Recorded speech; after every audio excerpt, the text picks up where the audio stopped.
John Carter stood before the large window in the history archives of Haven Prime. Stars shone in the darkness of space. 3,000 years had passed since the Vorkian Empire destroyed Earth. The memory of that day lived only in old records now. John touched the cool glass. His brown eyes looked tired from reading ancient files all night. For 10 years, he had studied Earth's final days. Many people said he was wasting his time. They wanted to focus on the future, not the past. But John believed that something important was hidden in these old records. Still here, John. Susan Wright entered the room. She was the leader of Haven Prime, the largest human colony left after Earth's destruction. Her gray hair was pulled back, and her face showed concern. "I found something, Susan." John moved to his desk and pulled up a star map on his screen. "Look at these coordinates. They point to a hidden outpost that Earth forces set up right before the attack." Susan leaned closer. "Are you sure? We've searched for old Earth bases for centuries." This was in Admiral Kelly's final message, the one sent an hour before Earth fell.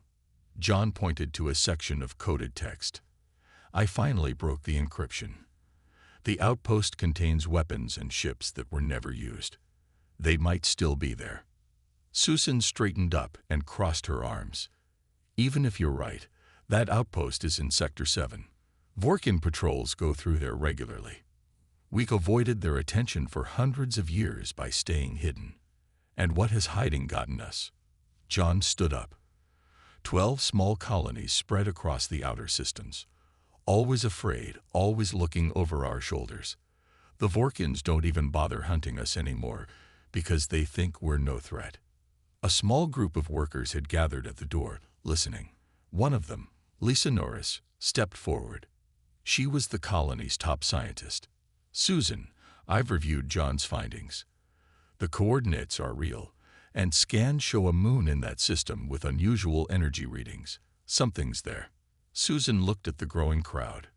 People's eyes showed something she hadn't seen in a long time. Hope. For generations, humans had survived by hiding.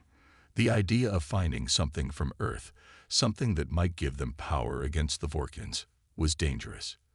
But it was also exciting. "If we send a team, we risk everything." Susan said, "The Vorkians might notice us. And if we do nothing, we stay prisoners forever." John replied, "Our ancestors fought until the end. They didn't hide." Susan walked around the room, thinking. Finally, she nodded. "I'll authorize one ship, a small exploration team led by Commander Alan Pierce. If you find nothing in 2 weeks, you come straight back." John smiled. "Thank you, Susan."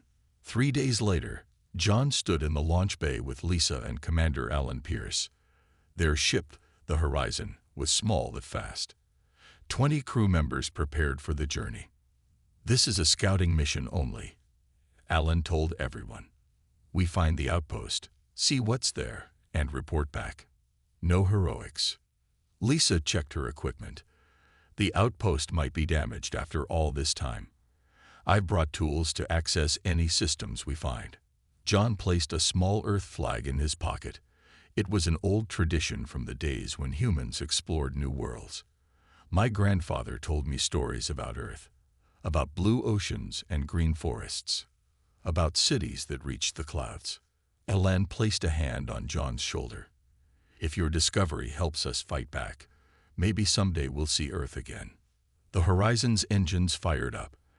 As they left Haven Prime behind, John watched the colony disappear into the distance.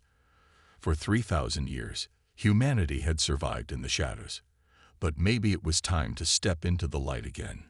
Maybe it was time to strike back. The Horizon dropped out of light speed near a small gray moon. After 2 weeks of careful travel to avoid Vorkian patrols, they had reached the coordinates from John's discovery. The moon looked empty and lifeless, spinning slowly around a gas giant. "Scans show no signs of life," Lisa said, checking her instruments. "But there's a strange energy reading coming from the north side." Commander Alan Pierce studied the moon's surface. "Take us in closer, but keep the shields up. We don't know what's waiting for us down there." As they flew over the barren landscape, John spotted something unusual. A perfect circle of dark rock, different from the rest of the surface. There, John pointed. That's not natural. It has to be man-made. Ellen nodded. Good eye. Let's set down half a mile away and approach on foot. I don't want to land directly on top of it in case there are defense systems.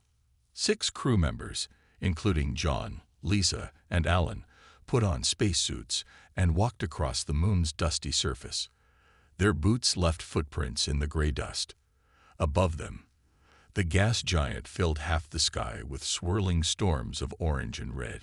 The energy readings are getting stronger, Lisa said, watching her scanner. Whatever it is, it's still running after all this time. When they reached the dark circle, they found it was made of a strange metal that didn't reflect light. In the center was a small platform with a handprint outline. This is definitely human technology, Lisa said, examining the platform. It's a DNA scanner. It's looking for human genetic material to activate. Alan looked around nervously. If we turn this on, will it send a signal that the Vorkins might detect? Possibly, Lisa admitted.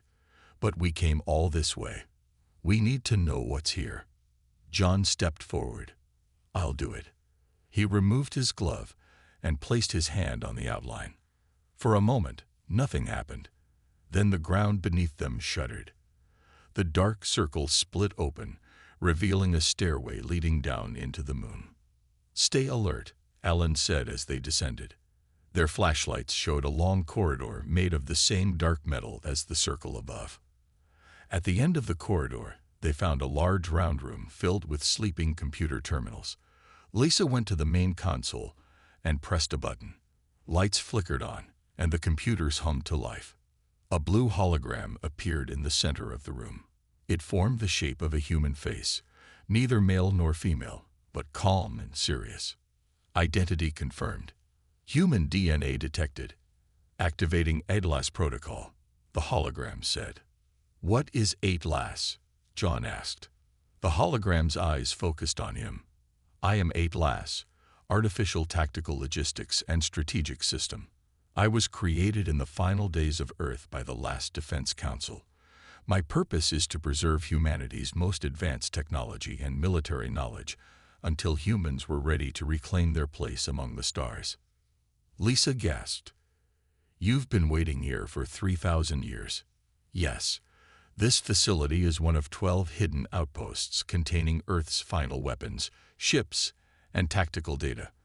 I was programmed to wait until humans discovered this location, which would indicate they had developed enough to begin the reclamation process. Alan stepped forward. Reclamation. You mean fighting back against the Vorkins? Precisely. Atlas replied. The Vorkin Empire destroyed Earth, but they did not find all of humanity's secrets. The Defense Council knew the war was lost, but they planned for a future counterattack. They hid ships, weapons, and most importantly, tactical data on Vorkian weaknesses. John could hardly believe what he was hearing. You know how to defeat the Vorkians. I know their vulnerabilities, Atlas said. Weaknesses that were discovered too late to save Earth, but that could now give humanity a fighting chance. I also have coordinates to the other 11 outposts, each containing parts of Earth's final fleet. Lisa turned to John and Alan, her eyes wide with excitement. This changes everything. We're not just survivors anymore. Alan nodded slowly. We need to contact Haven Prime immediately. Susan needs to know what we found. As they prepared a secure message to send home, John stared at the hologram. After 3,000 years of hiding, humanity finally had hope.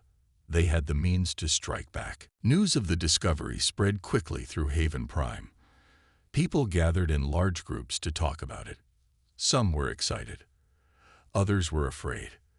The idea of fighting the Vorkians after hiding for so long was both thrilling and scary. Director Kevin Mills called for a meeting of leaders from all 12 human colonies. They gathered in the large council room on Haven Prime.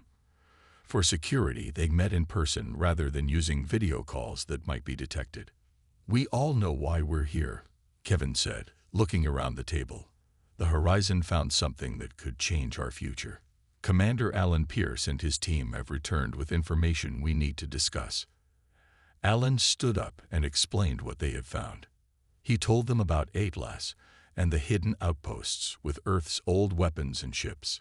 When he finished, the room was silent. "This is a trap," said Greg Porter, leader of the Rigel colony. "The Vorkins probably set this up long ago to draw us out of hiding." Atlas confirmed it was created by humans, Lisa argued. "Its programming and design are definitely from Earth's final days, and the tactical data it provided matches everything we know about the Vorkins, but goes much deeper." Paul Jones from the Centaur colony shook his head. "Even if it's real, we can't seriously be thinking about attacking the Vorkins. They have thousands of warships, millions of soldiers. We have 12 small colonies and no real military." "That's not entirely true anymore," John said. He pulled up images on the main screen showing huge underground hangars. "Atlas has shown us locations of hidden fleets, ships that were built but never used, weapons that were too late to save Earth, but were hidden for future use. There are hundreds of vessels waiting to be reactivated." Susan Wright raised her hand for quiet. "We need to think carefully about this. If we do nothing, we continue to survive as we have for thousands of years. If we take action and fail, the Vorkins will hunt down every last human in the galaxy." Lisa stood up. Her voice was strong and clear. "But if we do nothing, we're just waiting to be found anyway. The Vorkins expand their territory every year. Eventually, they'll discover one of our colonies. Then what? At least with these weapons, we have a chance to fight back." The debate continued for hours. Some colony leaders wanted to ignore the discovery and continue hiding. Others saw it as their only chance for a real future. Finally, Kevin Mills called for a vote. "We have two choices: hide and hope, or gather our strength and prepare to fight back. I ask each colony to vote now." One by one, the leaders voted. In the end, 10 colonies voted to fight. 2 voted to stay hidden. "Then it's decided," Kevin said. "We will begin Operation Reclamation immediately. Each colony will send volunteers for training.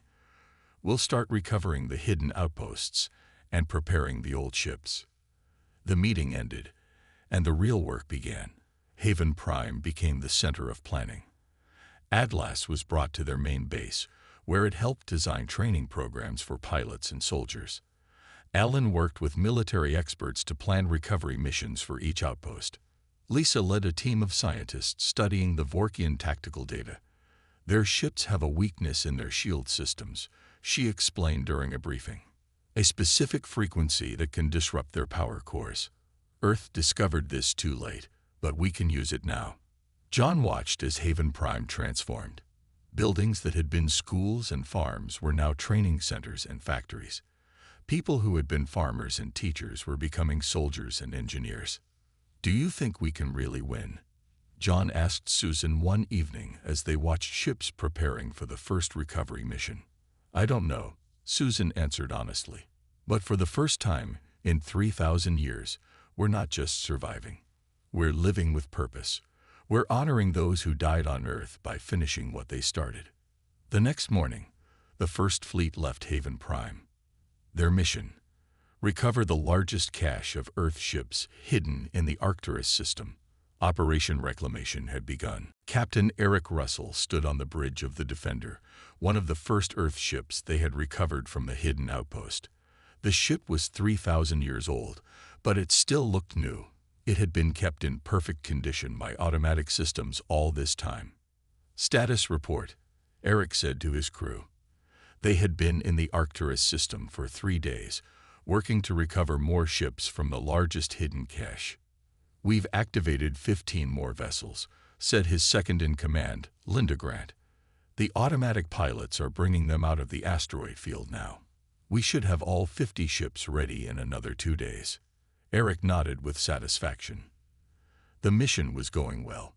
Too well, maybe. He felt uneasy. "Do another scan of the system," he ordered. Let's make sure we're still alone out here. The sensor officer, Sam White, ran the scan. His face suddenly went pale. Captain, Vorkian patrol ship detected entering the system. Eric moved quickly to the sensor station. Show me. The screen displayed a large Vorkian vessel moving toward them from the edge of the system. It was at least 3 times the size of the Defender. They haven't spotted us yet, Sam said. They appear to be on a routine patrol. Eric had to make a decision quickly. His orders were clear. Avoid contact with the enemy and return to Haven Prime if discovered. But if they left now, the Vorkians might notice the half-activated Earth fleet and follow them home. Battle stations, Eric said. Prepare the weapons Atlas told us about. We're going to engage. Linda looked shocked. Captain, our orders. I know our orders, Eric interrupted. But if we run, they'll follow us back to Haven Prime. We can't risk leading them to our colonies. The bridge crew moved into action.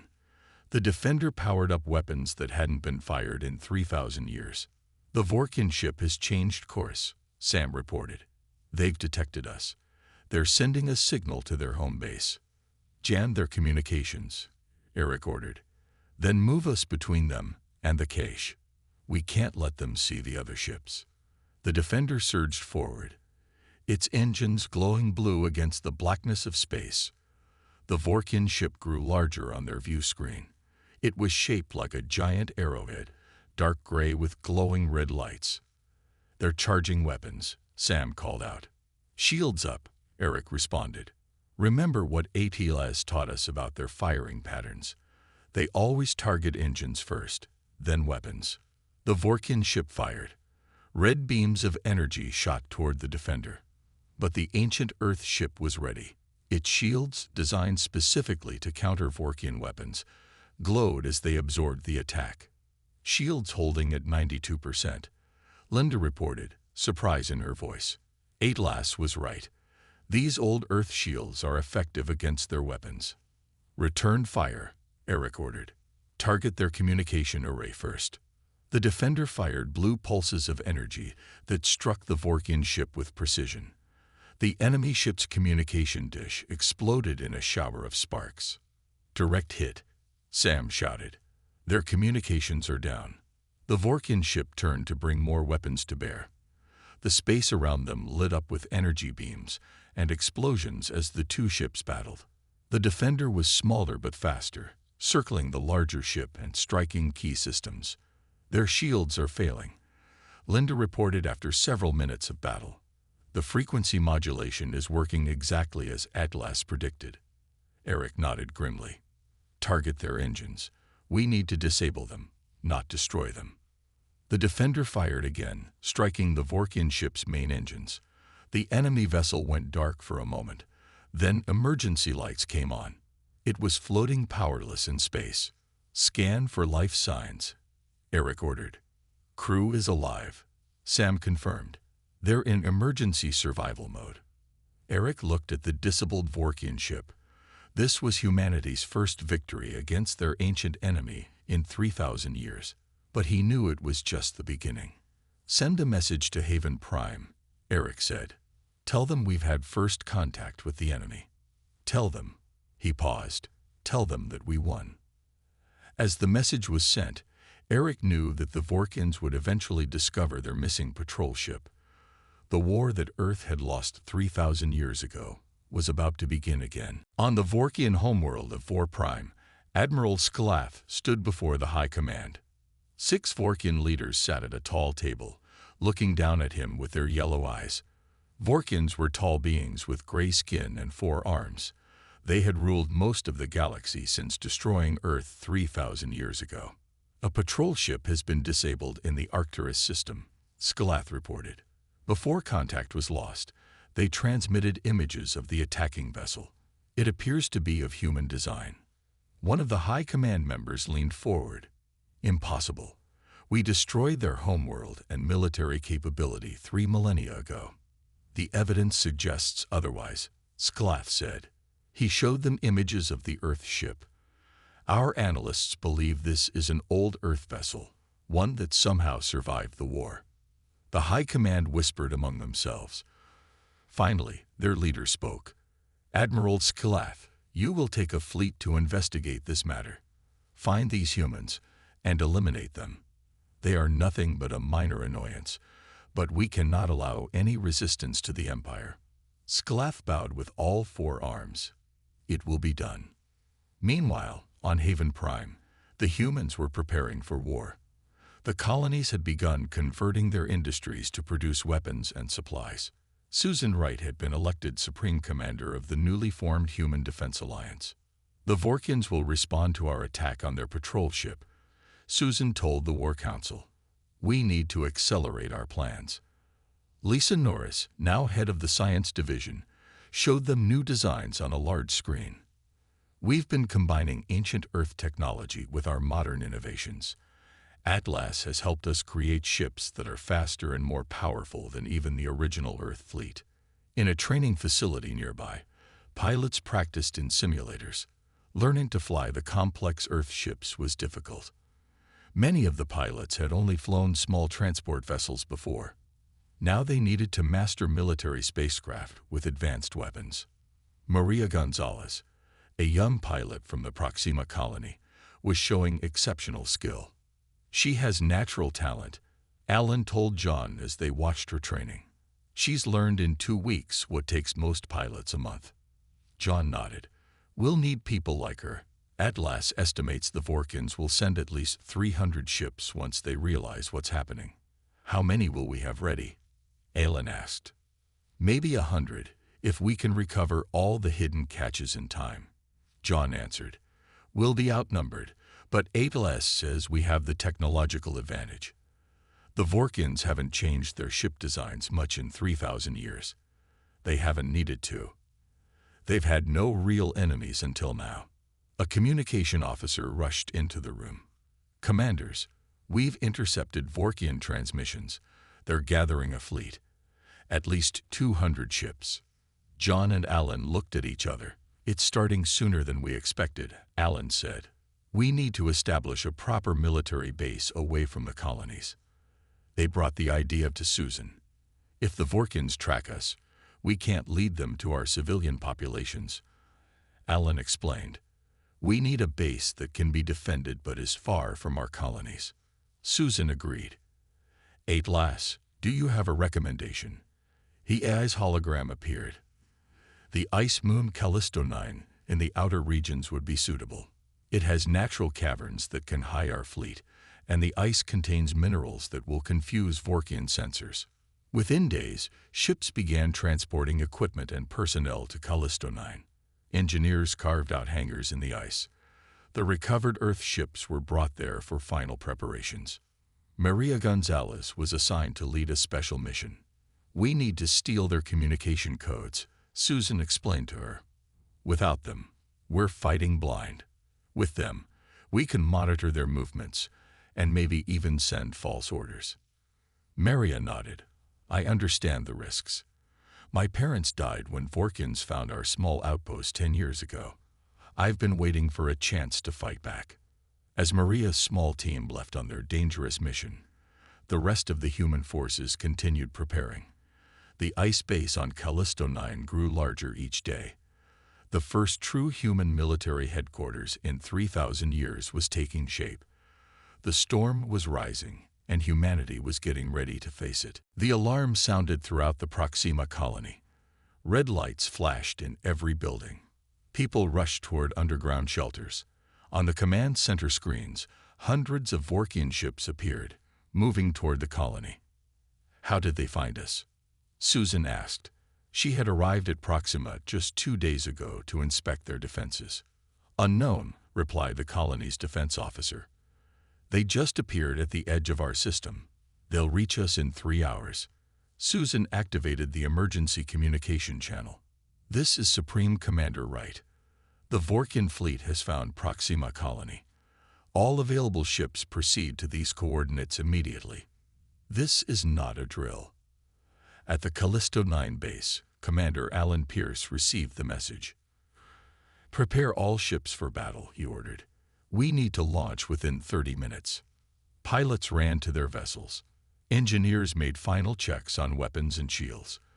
In the command center, Atlas displayed a tactical map. The Vorkians have sent 227 ships, the AI reported. We can gather 62 vessels in time to reach Proxima before the attack begins. We'll be outnumbered almost 4-1, Alan said grimly. John Carter stepped forward. But we have the tactical advantage. Atlas has analyzed thousands of Vorkian battle records. We know how they fight. They don't know what we can do. Alan nodded. Let's hope that's enough. The human fleet launched from Callisto 9. The ships looked strange together. Ancient Earth vessels with smooth lines next to newer human ships with their blocky shapes. They formed up and jumped to light speed, racing to reach Proxima in time. At Proxima Colony, the evacuation continued. Transport ships filled with civilians lifted off, heading away from the coming battle. Susan stayed behind with the defense forces. We need to hold them off long enough for the evacuation to complete, she told the colony's defenders. Help is coming. The first Vorkian ships appeared in the sky, huge gray vessels that blocked out the stars. They began firing on the colony's outer buildings. The ground shook with explosions. Just as the situation seemed hopeless, the human fleet arrived. 62 ships against more than 200 Vorkian vessels. All ships formed defense pattern Alpha. Alan ordered from his command ship. Protect the evacuation routes at all costs. The battle began. The space around Proxima lit up with weapon fire. Blue beams from human ships crossed with red Vorkian energy blasts. Explosions flashed like new stars being born and dying in seconds. The human ships moved in small, tight groups, targeting specific Vorkian vessels and then quickly changing position. It was a tactic from Earth's final days, designed to confuse enemies who were used to fighting large formations. It's working, John said as he watched the tactical display. They're having trouble tracking our movements. But the Vorkians had numbers on their side. For every Vorkian ship disabled by human weapons, 2 more took its place. Slowly, the human fleet began to take heavy damage. We've lost 17 ships, reported a communication officer. Evacuation is only 60% complete. In her lab on Proxima, Lisa Norris worked frantically. She had stayed behind to finish her work on a new weapon based on ancient Earth designs. It's ready, she told Susan over the communication link. But untested.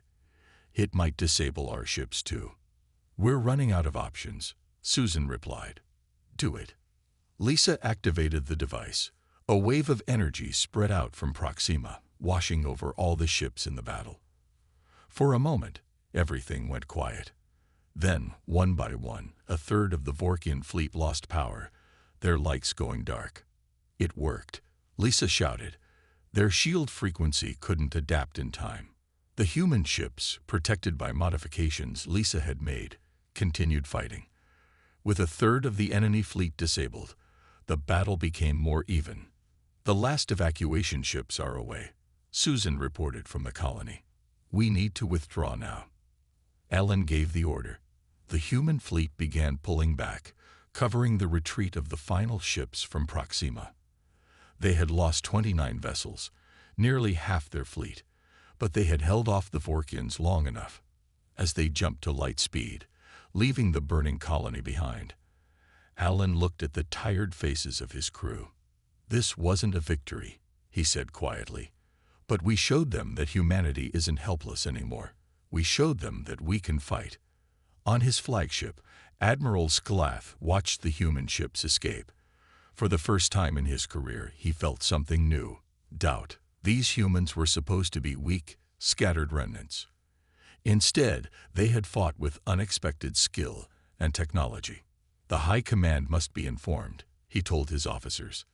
The human threat is greater than we believed. 1 month after the Battle of Proxima, the War Council gathered on Callisto 9. The room was quiet as Susan Wright stood before them. We can't win a long war, she said simply. The Vorkians have too many ships, too many resources. Every day they gather more forces against us. So we give up? Someone asked. No, Susan replied. We strike directly at their heart. Operation Earthfall begins tomorrow. The plan was bold. While the main human fleet engaged the Vorkian Armada, a small team would infiltrate Vor Prime itself. Their mission was not destruction, but truth. For 3,000 years, we believed we lost Earth because we were weak, John told the council. But Atlas has shown us the truth. The Vorkian leaders started the war based on lies. They told their people that humans were planning to attack them first. They needed an enemy to unite their empire. John had volunteered to lead the infiltration team. We will enter their historical archives and broadcast the truth across their empire. Many younger Vorkians already question why the war was necessary. If they learned their leaders lied, it could cause division in their ranks. The next day, the human fleet gathered. Over 100 ships, everything they had left. Against them, the Vorkians had assembled over 500 vessels. Before they launched, Susan spoke to all crews. Today we fight not just for ourselves, but for Earth, for the home we lost, for the future we deserve. The battle began near a large asteroid field. Human ships dove into the field, using the rocks for cover. Vorkian ships followed, breaking their formations. It's working, Alan reported from his command ship. They're spreading out, just like Atlas predicted. While the battle raged, a small transport ship slipped away. Inside were John, Maria, and 5 others. They wore stolen Vorkian worker uniforms and carried fake identification cards that Maria had obtained during her earlier mission. Their ship headed straight for Vor Prime. Using the stolen communication codes, they sent false clearance signals and landed at a small spaceport near the capital city. Remember, we look different from Vorkians, John reminded his team. Keep your hoods up and don't speak to anyone unless necessary. They made their way through crowded streets. Vorkian citizens of all sizes walked past them, not paying attention to the hooded figures. Young Vorkians with bright clothes mixed with older ones in traditional gray robes. The historical archives were in a tall building at the city center. Using the access cards they had stolen, the team entered through a service door. The main broadcast center should be on the top floor, Maria said, checking the small map. We need to get there without being noticed. They moved through the building, hiding whenever workers appeared. Finally, they reached the broadcast room. It was empty except for automated equipment. Hurry, John said. We don't have much time. They connected Atlas's data core to the Vorkian systems.